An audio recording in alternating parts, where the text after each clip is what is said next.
여러분, 특별히 이 영적 전투를 잘 할 수 있어야 이 신앙생활을 항상 건강하게 늘 승리하는 이러한 삶이 될 수 있는 겁니다. 여러분, 하나님께서는 하나님의 자녀들을 위한 이 간절한 바람이 있죠. 그것은 신앙생활 성공하기를 바라시는 거예요. 우리 주님께서는 자녀들이 절대로 실패하기를 원치 않습니다. 또 실패했다 하더라도, 넘어졌다 하더라도 다시 일으켜 주시기 원하시고, 회복시켜 주시기 원하시고, 다시 세워주시기 원하시는 것이 하나님의 뜻이에요. 여러분, 성경을 보세요. 모세가 강에 버려졌지만, 미디안 광야에 버려졌지만, 하나님은 그를 회복시키셔서 위대한 민족의 지도자로 세워주셨습니다. 여러분, 요셉은 애굽의 종이 되었지만은, 그리고 종살이 옥살이를 하면서 어려운 삶을 살았지만, 하나님은 그를 애굽의 총리로 세워주셨고, 그 민족을 살리는 위대한 사역에 하나님이 쓰셨던 것을 보게 됩니다. 다니엘은 어떻습니까? 바벨론의 포로로 잡혀갔지만 하나님은 그를 세우셔서 많은 나라들의 모든 세대에 하나님의 뜻을 전하는 그런 위대한 하나님의 역사를 이루어주셨던 걸 보게 됩니다. 하나님은 하나님의 자녀들이 세워지기를 바라시고, 회복되기를 바라시고, 하나님의 영광을 위해서 쓰임받기를 원하시는 걸 믿으시기 바랍니다. 주님은 그렇게 하나님의 자녀들을 세우시길 원하시지만은, 이 원수 마귀는 어떻게든지 하나님의 자녀들을 넘어뜨리고, 그리고 실패하고 좌절하고, 그리고 이 세상 가운데서 절망하면서 살아가도록 그렇게 미혹시키고 유혹시키고 시험을 주고 있는 것입니다. 그러니까 치열한 영적 전투가 벌어지는 거예요. 사울 왕과 같은 사람, 하나님의 기름 부으심을 받고 이스라엘 초대 왕이 되었지만은 이 원수 마귀의 공격에 결국 넘어지고 말았습니다. 여러분, 가룟 유다도 예수님의 12제자 중에 한 사람 아니에요? 그러나 성경에 보면, 요한복음 13장 27절에 보면 사탄이 그 속에 들어갔다, 이렇게 분명히 기록하고 있어요. 이 사탄에 사로잡히니까 그 모든 것을 다 잃어버리고 말잖아요. 그래서 하나님은 세워주시기 원하시고, 회복시키기 원하시고, 축복하시기 원하시지만, 이 사탄 마귀는 끊임없이 실패를 가져다 주고, 좌절을 가져다 주고, 넘어지도록 그렇게 역사하는 이런 상황 속에서 치열한 영적 전투가 벌어지고 있단 말이죠. 오늘날 영적으로 보면 바로 악한 원수 마귀, 악의 영과 거룩한 성령님의 역사와 끊임없는 그러한 영적 전투가 지금도 벌어지고 있는 거예요. 이런 가운데서 우리는 항상 승리해야 될 줄로 믿습니다. 오늘 본문은 바로 그 영적 전쟁의 한 장면을 보여주고 있습니다. 당시 이스라엘과 블레셋과의 전쟁이 벌어진 거예요. 이 전쟁의 결과는 참담했습니다. 이스라엘이 졌어요. 이 무려 4,000명이나 되는 병사들이 죽게 됩니다. 이스라엘 장로들은 충격에 빠진 거죠. 왜 우리가 블레셋 사람 앞에 패하게 되었을까? 그들은 언약궤를 가지고 전쟁에 나가보자. 그래서 이제 실로에 있던 하나님의 언약궤까지 가져와서 이제 전쟁을 하는 거예요. 그런데 어떻게 됐냐? 결과는 완전히 참패였습니다. 두 제사장 홈니와 비느하스가 죽임을 당하고, 그리고 3만 명이나 되는 엄청나게 많은 백성들이 죽게 돼요. 그리고 더 충격적인 것은 하나님의 언약궤가 그들의 손에 넘어갑니다. 왜 이런 일이 일어났을까? 아니, 하나님은 하나님의 백성들이 승리하기를 원하시고 잘 되기를 바라시는데 왜 이렇게 하나님은 패배를 허락하셨을까?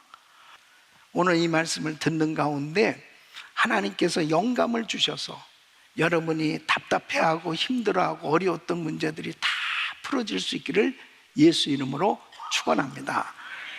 첫째는 자기의 뜻을 이루기 위해 하나님을 이용했기 때문이라는 거예요. 여러분 3절 말씀 보세요. 백성이 진으로 돌아오매 이스라엘 장로들이 가로되 여호와께서 어찌하여 우리로 오늘 블레셋 사람 앞에 패하게 하셨는고? 여호와의 언약궤를 실로에서 우리에게로 가져다가 우리 중에 있게 하여 그것으로 우리를 우리 원수들의 손에서 구원하게 하자 하니 그랬습니다. 자, 이스라엘 백성들이 첫 번째 전투에서 큰 패배를 당합니다. 4,000명의 군사들이 죽거든요.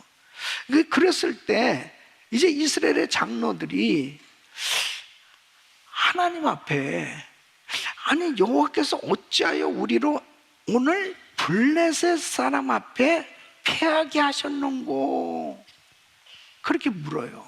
이것은 올바른 질문이죠. 왜 패했을까? 예.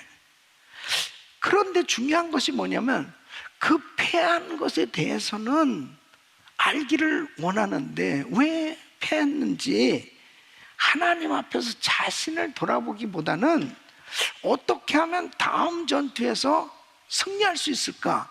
그것만 생각했어요. 그러니까 그들은 하나님의 뜻을 구하지 않는 거예요. 그래서 내린 결론이 뭐냐면 언약궤를 가져오자. 예. 그 언약궤가 전쟁터에 있으면 하나님이 도와주실 거야. 하나님이 승리하게 해주실 거야. 그러니까 하나님께 순종하기보다는 하나님의 능력을 자기 목적을 위해서, 자기 목적을 달성하기 위해서, 이루기 위해서 사용하려는 모습을 한번 보세요. 여러분, 문제가 심각한 거예요. 하나님의 뜻에 자신을 맞추려고 하지 않고 자기 뜻에 하나님을 맞추려고 하는 모습을 보세요. 여러분, 신앙은 내 계획에 하나님을 끌어들이는 것이 아니고 하나님의 계획 안으로 내가 들어가는 거예요. 그러니까 오늘날도 마찬가지. 많은 사람들이 성공하기를 원해요. 잘 되기를 원해요. 내가 하는 사업이 잘 되기를 원하고, 우리 자녀가 잘 되기를 원하고, 우리 교회가 잘 되기를 원하고, 우리 예수 그리스도를 믿는 모든 성도들은 다 하나님 앞에 기도하는 것이 나름대로 자신들이 원하는 것이 이루어지길 원하잖아요. 그런데 바른 신앙의 출발점은 뭐냐면 하나님, 내가 원하는 것을 이루어 주시옵소서가 아니고 하나님, 주님의 뜻이 무엇입니까? 하나님의 뜻을 먼저 구하는 것, 그 하나님 뜻대로 살아야 결국 승리하게 되는 줄로 믿습니다. 그러니까 실패하는 데 있어서는 이 틀림없이 하나님의 뜻이 있단 말이에요. 그 하나님의 뜻이 무엇인지를 먼저 발견하려고 했다면 두 번째 전쟁에서는 실패하지 않았을 거예요. 그런데 하나님의 뜻보다도 우선 먼저 두 번째 전쟁에서는 꼭 이겨야 되겠다고 하는 그 생각이 앞선 나머지 언약궤를 가져다가 이렇게 한다면 혹시 하나님이 도와주실 수 있지 않을까? 하나님을 이용하려고 그렇게 생각하고 작정하고 하지는 않았겠지만 결과적으로 보면 그냥 하나님을 이용하는 그러한 자기 목적을 이루기 위해서 그러한 신앙으로 전락했다 하는 거예요. 여러분, 요나가 하나님의 종 아니에요? 그런데 하나님은 니느웨로 가서 말씀을 전하는, 그것이 하나님의 뜻인데 자신은 다시스로 가려고 그러는 거예요. 자기의 뜻과 하나님의 뜻이 충돌되어졌을 때 결국은 하나님의 뜻에 나의 뜻을 맞출 때 하나님의 은혜가 임하는 거죠. 하나님의 역사가 이루어집니다. 그럼 벳세다 광야에서 예수님께서 오병이어의 기적을 행하셨습니다. 그때 사람들의 반응이 뭔지 알아요? 야, 저 예수님을 왕으로 추대하자, 왕으로 추대하자. 그랬을 때 예수님이 기뻐하시지 않았어요. 그 자리를 떠나시는 거예요. 왜? 예수님은 이 땅에서 왕이 되는 게 아니에요. 하나님의 뜻은 주님은 십자가를 지셔야 되는 거예요. 여러분, 주님께서 가르쳐 주신 기도가 뭡니까? 뜻이 하늘에서 이루어진 것 같이 이 땅에서 이루어지이다. 하나님의 뜻이 이루어지는 것, 이것이 참된 신앙입니다. 사랑하는 성도 여러분, 신앙의 성공은 하나님을 내 편으로 만든 데 있는 게 아니고 내가 하나님 편에 있어야 될 줄 믿습니다. 자판기 신앙이 되면 안 되는 거죠. 돈을 넣고 원하는 버튼만 누르면 그 물건을 내가 갖는 것처럼, 기도하면 응답받고 기도하면 봉사하면 보상이, 모든 것이 주어지는, 마치 하나님을 자판기처럼 대하는 그렇게 신앙이 전락되어져 버리면 나중에는 완전히 신앙이 변질돼 버리는 겁니다. 그래서 내 기도가 응답이 안 되면 그 다음에는 시험 드는 거예요. 그 다음에 신앙이 이상한 방향으로 흘러가는 겁니다. 사랑하는 성도 여러분, 언약궤를 하나님의 임재가 아닌 어떤 승리에 마치 미신에서 부적처럼 여기면서 하나님을 이용의 대상으로 여기는 그런 신앙은 결국 모든 것을 다 잃어버리게 되는 거죠. 하나님 앞에 자기의 뜻이 아닌 하나님의 뜻을 이루려고 하는, 하나님의 뜻에 초점을 맞추려고 할 때 하나님께서 책임져 주신 줄로 믿습니다. 두 번째는 형식적인 믿음으로 대적했기 때문입니다. 여러분, 4절 말씀을 보면 이에 백성이 실로에 보내요. 그룹 사이에 계신 만군의 여호와의 언약궤를 거기서 가져왔고, 엘리의 두 아들 홈니와 비나스는 하나님의 언약궤와 함께 거기 있었더라 그랬습니다. 자, 이스라엘이 패배한 후에 언약궤를 가져왔어요.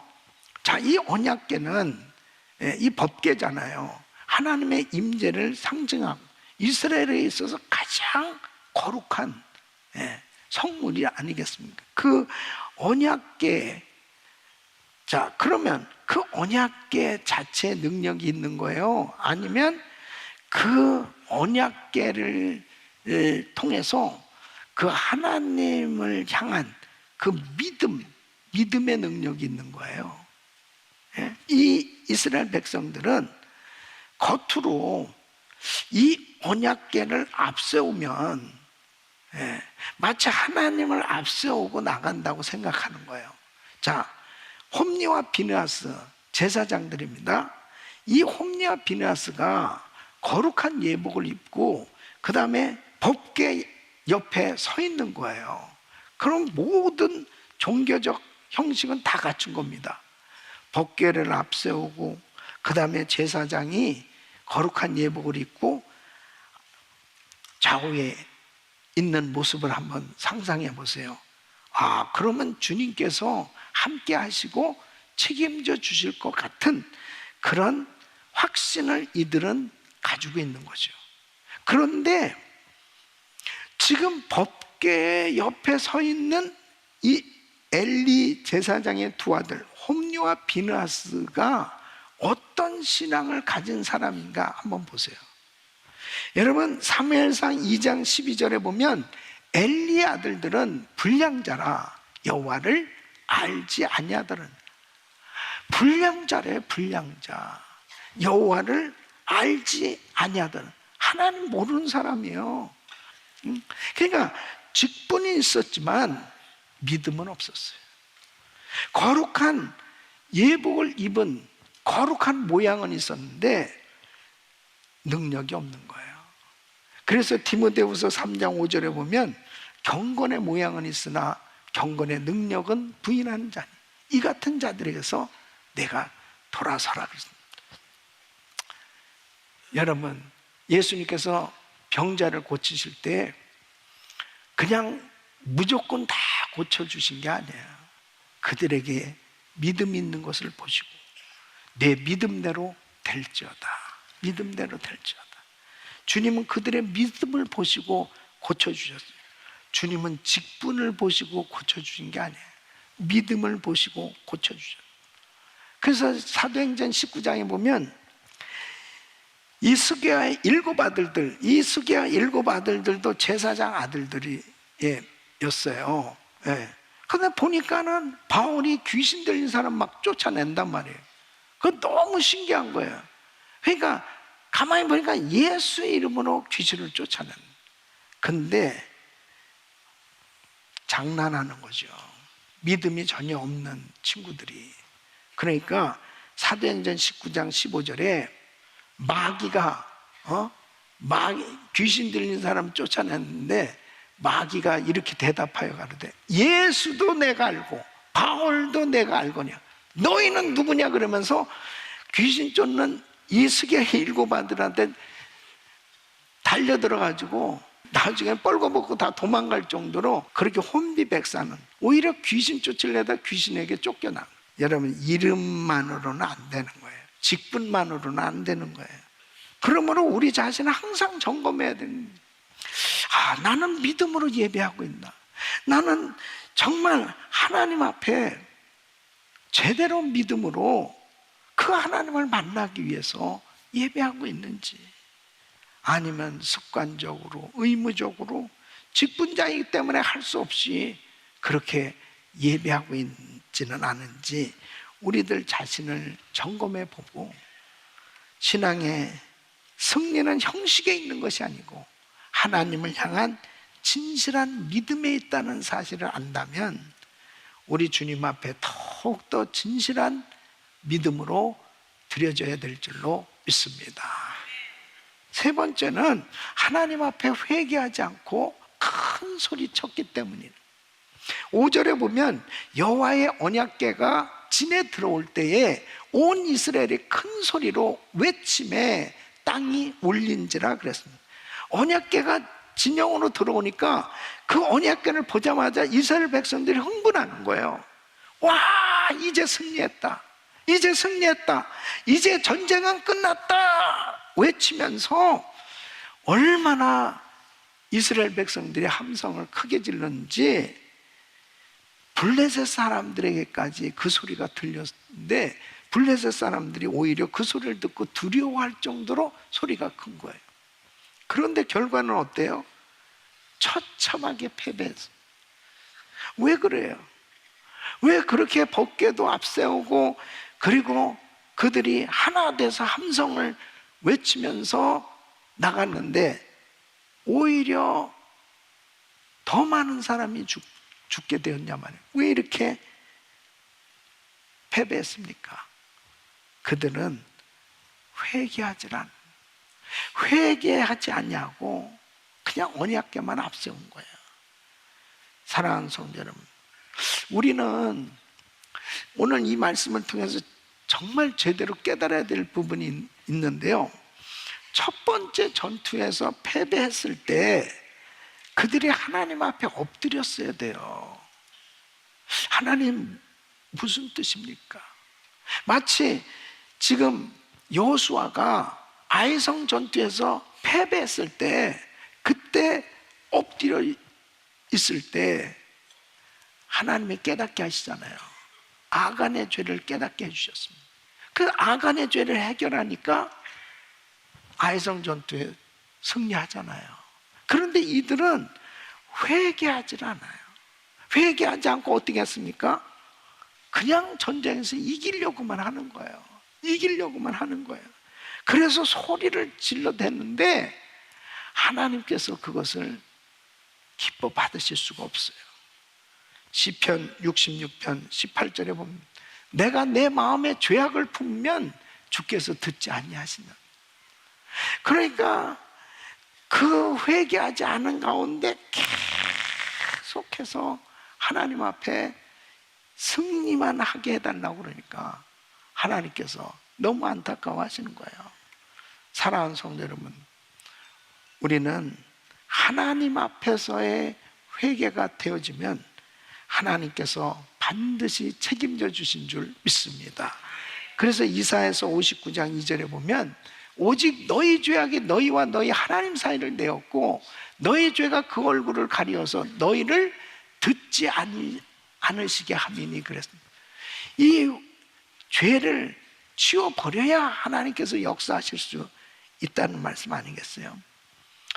지금 이스라엘 백성들이 큰 소리로 하나님 앞에 함성을 지르면 그 큰 소리에 역사하시는 그런 하나님, 그 큰 소리에 하나님께서 반응하셔서 응답을 주실 거라고 생각을 했지만 하나님은 그 회개하는 그 심령을 원하셨어요. 그 회개되어졌을 때 하나님은 부흥을 주시고 회개되었을 때 하나님께서 하나님의 능력으로 역사해 주시지, 회개되어지지 아니하면 절대로 하나님은 역사하실 수 없다는 거죠. 사랑하는 성도 여러분, 이 실패의 원인이 정말 하나님께서 이것을 깨닫게 하게 하시기 위해서 하나님은 실패도 허락하셨다면 그 실패의 원인을 아는 게 얼마나 중요한 겁니까? 오늘도 우리 성도님들은 정말 만일 좌절하고 실망하고 낙심해서 정말 어려운 가운데 있는 성도들 일어나야 됩니다. 회복돼야 됩니다. 하나님은 일어나서 회복되는 것, 그것이 하나님 뜻이거든요. 하나님께서는 우리 하나님의 자녀들이 다 승리하길 원하고 하나님의 자녀들이 하나님께 영광을 돌리며 살길 원하시는 거예요. 이것이 하나님이 원하시는 거예요. 네. 믿습니까?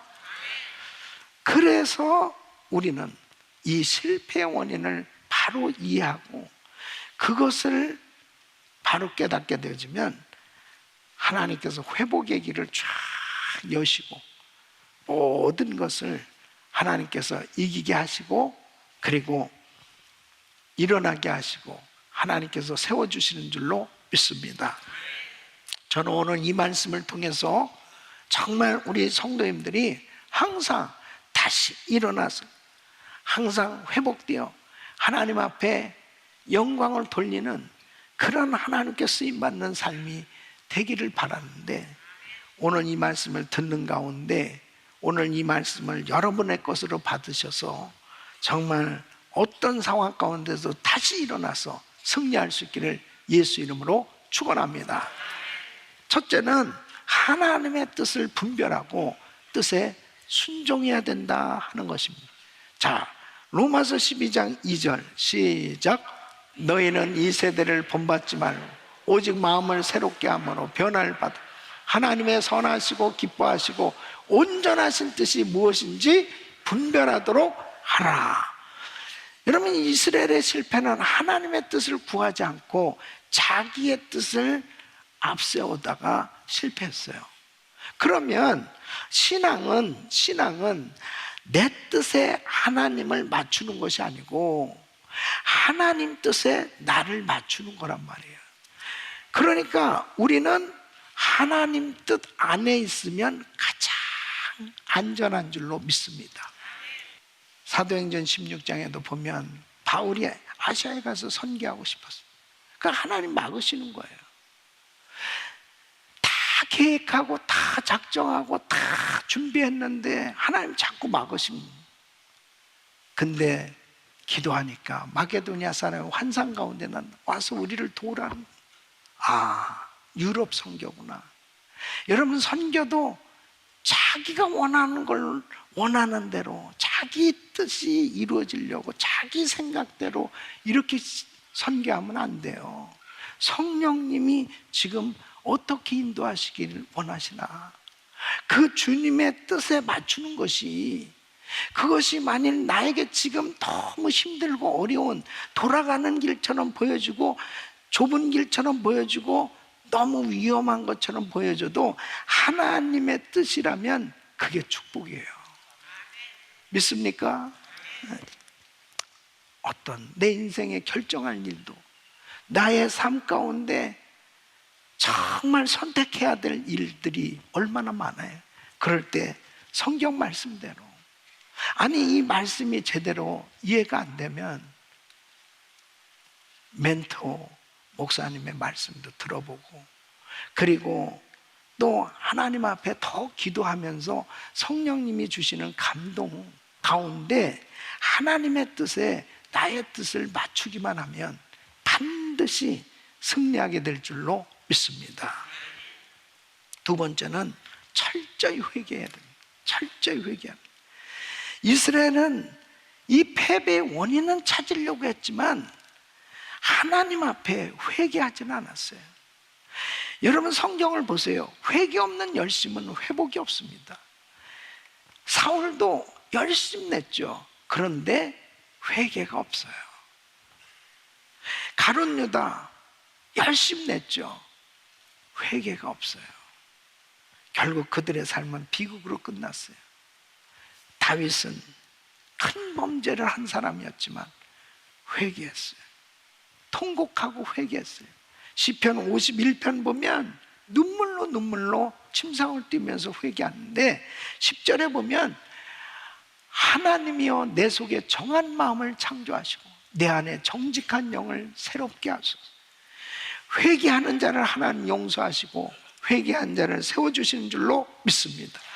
회개는 하나님께서 회복시키는 축복의 문을 쫙 열게 돼요. 그래서 주님 앞에 회개하는 것이 그렇게 중요한 것입니다. 저는 제가 신앙생활하면서 하나님 앞에 약속한 게 있어요. 그게 나에 대해서 좋은 칭찬과 이야기를 하는 걸 들으면 하나님이 하셨습니다. 하나님이 하셨습니다. 만일 저에 대해서 안 좋은 이야기를 하면 그것은 내가 하나님 앞에 회개할 제목이다. 회개하는 자를 하나님 기뻐하시고 회개하면 회복시켜 주시고 회개하면 하나님께서 다시 세워주시고 축복해 주신 줄로 믿습니다. 세 번째는 성령을 쫓아 믿음으로 행하라 하는 것입니다. 갈라디아서 5장 25절에 보면 만일 우리가 성령으로 살면 또한 성령으로 행할지니 그랬습니다. 신앙생활은 자신의 힘과 경험으로 하는 게 아니에요. 성령의 인도하심을 따라 믿음으로 사는 겁니다. 자, 이스라엘 백성들 자신의 생각과 자신의 방법을 의지하다가 실패한 겁니다. 요렇게 하면은 언약궤를 가져다가 전쟁에 나가면은, 자, 제사장을 앞세워 가지고 제사장과 함께 같이 가면은 혹시라도 하나님이 역사해 주시지 않을까라는 생각을 가졌습니다. 우리는 자기 생각, 자기 방법이 아니고 성령을 쫓아서 성령께서 말씀하시는 하나님의 말씀대로 따라가야 승리하게 되는 줄로 믿습니다. 믿음은 환경을 보는 게 아니고 하나님을 보는 거예요. 하나님은 그렇게 우리를 세워주시기 원하시고 그렇게 일으켜주시기 원하시고 그렇게 축복하시기 원하시는 그 하나님 앞에 철저히 회개하고 성령님의 인도하심 가운데 하나님 앞에 드려지려고 할 때 하나님은 하나님의 자녀들을 사랑하시니까 어떤 상황 속에서도 환경하고는 상관없어요. 다시 일으켜 주실 줄로 믿습니다. 세워 주실 줄로 믿습니다. 회복시켜 주실 줄로 믿습니다. 하나님의 영광을 위해서 그렇게 쓰임받는 우리 귀한 성도님들 되시기를 예수 이름으로 축원합니다.